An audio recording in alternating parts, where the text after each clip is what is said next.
क्या आपको भी एडवांस मैथ्स समझ में नहीं आ रहा है? ये समझ में नहीं आ रहा है कि एडवांस मैथ्स से पढ़े कहाँ से? आपको ये समझ में नहीं आ रहा है कि एडवांस मैथ्स को हम कैसे अच्छे से कवर कर सकते हैं? आप गाइस मेरे नंबर देखिए, मैंने कैसे 16 नंबर, 18 नंबर, 23 नंबर, 26 नंबर और 28 प्लस नंबर तक ले गया हूँ एनटीपीसी के लिए। समझ में नहीं आ रहा है तो कैसे करें? तो गाइस आपने सही वीडियो पर क्लिक किया, आप वीडियो लास्ट तक जरूर बने रहिए। आपको पर्टिकुलर स्ट्रेटजी बताऊंगा कि कैसे आप एडवांस मैथ्स को कवर कर सकते हो। हेलो गाइस, स्वागत है वापस से आपको मेरे इस वीडियो में। मैं आपको बताने वाला हूं कि आप एडवांस मैथ्स को कम समय में और कैसे अच्छे से कवर कर सकते हैं। तो गाइस मैं आपको ऑथेंटिक तरीका बताऊंगा जिससे मैथ्स इंप्रूव किया है, मैंने खुद किया है, वही चीज़ें मैं आपको शेयर करूंगा। मुझे कोई मतलब नहीं फालतू की बातें करने से। तो आप ध्यान से सुनिए। क्या होता है कि मैथ्स में दो चीज़ होती है, एक अरिथमेटिक होता है, एक होता है एडवांस। पहले मैं आपको नंबर बता देता हूँ कि कैसे नंबर इंप्रूवमेंट मैंने की है। देखिए मैथ्स में मेरे नंबर कभी 16 भी आए, 18 नंबर भी आए, 23 नंबर भी आए। उसके बाद में आप देख सकते हो 26 है, कहीं 28 प्लस भी नंबर मॉक में आए हैं। ये एनटीपीसी का मॉक है, मैंने सब्सक्रिप्शन लिया था, उसके टेस्ट नंबर है, रियल नंबर है। इसमें कोई फर्जीवाड़ा नहीं है और ना ही कोई री अटैम्प्ट है गाइस। तो आपको ये बात ध्यान रखना है। अब देखिए कैसे इंप्रूवमेंट होता है। तो हम आज सिर्फ एडवांस मैथ्स की बात करेंगे। देखो एडवांस मैथ्स में मैं बेसिकली 4 चैप्टर मानता हूँ। मेंसुरेशन, एक आता है आपका अलजेब्रा, एक आता है आपका ट्रिग्नोमेट्री और एक आता है आपका जियोमेट्री। अब देखो क्या होता है, इनको करने का एक सीक्वेंस होता है। अरिथमेटिक कैसे करना है, मैथ से कैसे करना है, इसके लिए मैं एक वीडियो डाल चुका हूँ। आपको थंबनेल दिख रही है, इस पर जाकर आप वीडियो चैनल पर जाकर देख सकते हैं। लेकिन मैं मेंसुरेशन में कैसे करना है या फिर एडवांस में से कैसे करना है उसके लिए आपको स्ट्रेटजी बता रहा हूँ।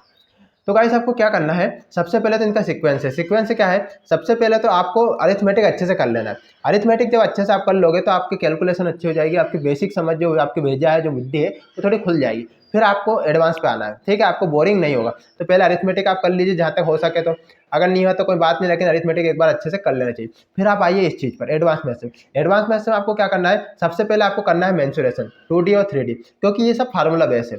ठीक है, आपको पहली बात तो फार्मूला बेस है, तो पहला 2D 3D करना है। उसके बाद में आपको करना है एलजेब्रा, एलजेब्रा के बाद में आपको करना है ट्रिग्नो और ट्रिग्नो के बाद में आपको करना है जियोमेट्री, जो कि आपको लास्ट में करना है। कुछ लोग डीआई और नंबर सिस्टम को भी एडवांस बोलते हैं, लेकिन मैं इनको एडवांस नहीं मानता हूँ, क्योंकि डीआई जो है वो मैंने बैंकिंग लेवल का डीआई भी देखा है, तो वो पूरा सिस्टम क्या है, सिर्फ आपका अरिथमेटिक पे बेस्ड। डीआई एडवांस नहीं है, वो सिर्फ बेसिक है और वो सिर्फ कैलकुलेशन का है और सिर्फ अरिथमेटिक का वो पार्ट है। उसका बाद में नंबर सिस्टम भी मैं नहीं मानता हूँ, क्योंकि वो भी कैलकुलेशन का पार्ट है, कुछ फार्मूले कुछ ट्रिक का पार्ट है, तो वो भी हमारा एडवांस नहीं है। एडवांस में 4 चैप्टर है, वो मैं आपको बता चुका हूँ। तो गाइस आपको क्या करना है, सीक्वेंस वाइज करना है। एडवांस में आपको एक चीज़ और ध्यान रखना है कि सबसे पहले तो एडवांस में आपको अपने कमरे में, अगर आपको सिलेक्शन रियल में लेना है, आपको लाखों की भीड़ से अगर सैकड़ों की भीड़ में आना है, आपने ये पोस्ट सही करना है, 80 प्लस नंबर लाना है, क्योंकि आपको ये नंबर लाना है तभी आप सिक्योर हो पाएंगे। आपको अच्छा स्कोर मैथ्स में करना ही है। जीएस तो अनस्टेबल है, हम उस पर पूरा विश्वास नहीं कर सकते, लेकिन मैथ्स में हम कर सकते हैं। मेहनत आपको करना पड़ेगा। तो आपको क्या करना है, पहले तो अपने कमरे में मेहनत करके पूरे चार्ट बनाइए और व्यवस्थित सिस्टमेटिक सब फार्मूला लिख लीजिए। एडवांस के जितने भी फार्मूले वो लिख लीजिए। समझ, इससे क्या होगा कि आपको जो एडवांस मैथ्स है उसमें बहुत हेल्प मिलेगी, क्योंकि एडवांस मैथ्स अधिकतर फार्मूला बेस्ड मैथ्स है। ठीक है, उसके बाद में आपको क्या करना है, कहाँ से पढ़ना है। अब दूसरा क्वेश्चन आता है कहाँ से पढ़ें, कैसे पढ़ें, वो हम आपको बता चुके हैं। आप कहाँ से पढ़ें वो मैं आपको बताता हूँ। तो कहाँ से पढ़ने के लिए मैं आपको कुछ प्लेलिस्ट से बता देता हूँ, कुछ टीचर से बता देता हूँ, आप उनसे पढ़ सकते हो। ठीक है, तो पहले सर है भुटेश इवन कोचिंग सेंटर के, इनका आप वीडियो पे जा सकते हो कोचिंग पे, या भुटेश सर सर्च कर सकते हो, जो एसएससी सीजीएल या एसएससी को पढ़ाते हैं। तो आप डायरेक्ट यहाँ से सर्च इनके करके प्लेलिस्ट देख सकते हो। इनने बस तरीके से अच्छे से एक्सप्लेन करके चीज़ें पढ़ाई है और अच्छे से चीज़ें क्लियर की है। तो आप इनके एडवांस मैथ्स की क्लासेस देख सकते हो। अगर आपको ये सर का कम जमता है तो आप पूरा मत देखिए। अगर आपको इनका मेंसुरेशन जमता है तो मेंसुरेशन देख लीजिए। आपको एलजेब्रा जमता है तो एलजेब्रा देख लीजिए। कोई दबिश नहीं है, कोई ज़बरदस्ती नहीं है कि आप पूरा ही कीजिए। ठीक है, उसके बाद में मैंने राकेश यादव सर के डाले। राकेश यादव सर से आप देख सकते हो।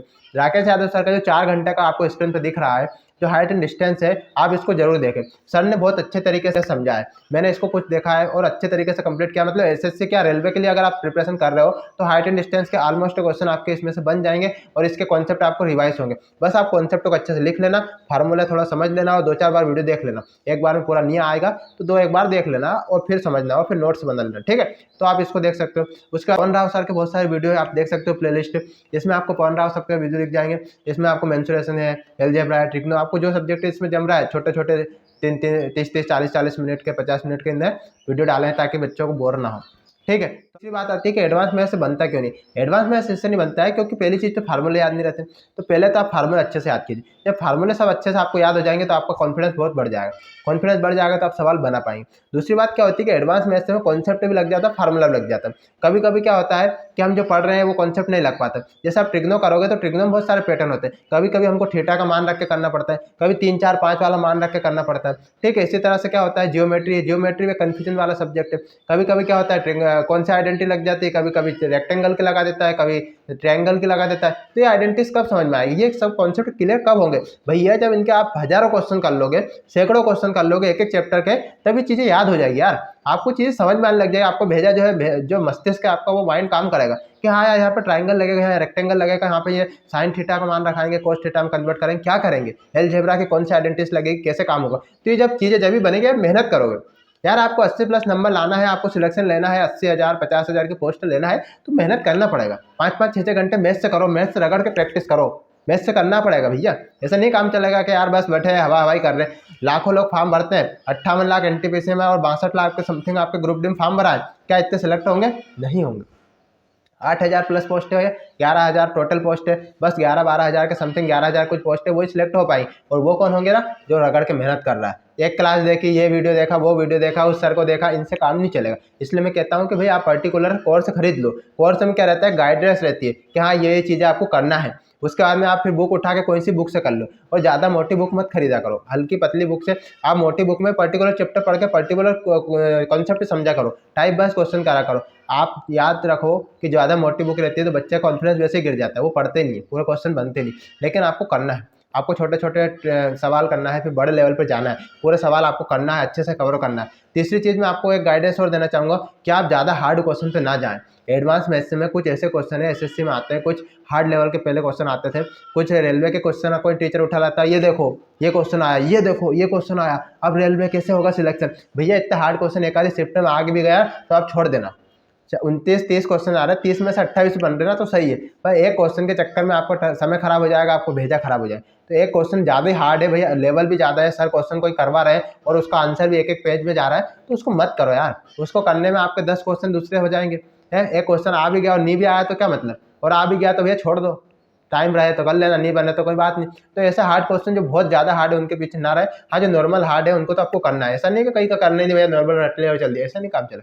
आपको करना जरूर है, लेकिन बहुत ज़्यादा हार्ड, बहुत ज़्यादा टफ क्वेश्चन नहीं भगना है, ठीक है। तो आपको ये ध्यान रखना है। अगर इसके बाद में आपको कोई डाउट रहता है कि भैया एडवांस में से और कोई दिक्कत आ रही, तो आप मुझे कमेंट करो, क्योंकि आपके कमेंट के आधार पर ही मैं चीज़ें वहाँ से उठाता हूँ कि हाँ आपको ये दिक्कत आ रही है, तो इसके ऊपर वीडियो बनाना है, इसके ऊपर आपको डाउट क्लियर करना है। क्योंकि हमने स्टडी करी है, हमने पढ़ाई करी है, इसलिए मैं आपको बता रहा हूँ। यहाँ कोई हवा हवाई नहीं है, कमरे में बैठ के भैया वीडियो बना के बता दिया बैठे, ऐसा नहीं है। पढ़ाई करने पर चीज़ें बनती है, तभी नॉलेज आता है, ठीक है। अगर आपको वीडियो अच्छा लगा हो तो वीडियो को लाइक करें, अपने भाई बंधु जो भी अगर तैयारी कर रहे हैं उनको वीडियो जरूर शेयर करें, ताकि उनको गाइडेंस मिलती रहे, ठीक है। और आपको अगर कोई डाउट रहता है तो आप कमेंट करके बताएं, और चैनल को सब्सक्राइब करना ना भूलें, क्योंकि आगे आपको और भी चीज़ें ऐसी मिलती रहेगी। Thank you guys.